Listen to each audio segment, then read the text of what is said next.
So yesterday I posted this video of me making myself into a Zoetrope, and today I'm going to tell you everything that went into it in 2 minutes. It all started when I discovered Tetz on Instagram in 2018. He's a Zoetrope master, and it got me thinking, how can I turn this into a video?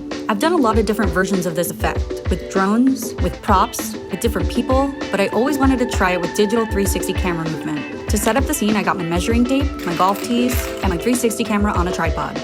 I evenly spaced out 16 spots around the camera and put golf tees down as markers. Each position around the circle will be 1 frame of animation. So the more positions you have, the smoother the animation will be, but that also means the intro will take longer, we won't see the effect as quickly. 16 was the sweet spot. In this first try, I was way too close to the camera, and the action I chose didn't have enough movement. So I moved the golf tees out further from the camera and chose a different action. I used the 16 positions to bend down, and at the end I jumped above position number 1 so it would look like I was ducking under myself. But the frames spin so fast you can barely see me jumping. The challenge was finding an action that had enough movement to make an impression, but not so much that it was hard to follow. The one I was happiest with was the wave. I opened up my footage in GoPro Player and exported as equirectangular so I could edit in After Effects.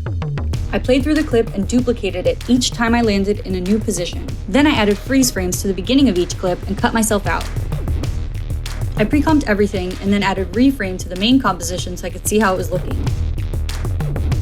So it's not terrible, but it's definitely jumping around a lot. Luckily, when the camera starts accelerating, you can't really see what's what because it's moving too fast. So that's the perfect time to change the positions of all the clones and get them really precise. And while we're at it, we might as well brighten me a bit to separate me from the background. Alright, gotta get rid of the golf tees, add the rest of the reframe movement, render, time it to match the music in Premiere, and then slow down just the stop motion part to 50% speed. And there you go.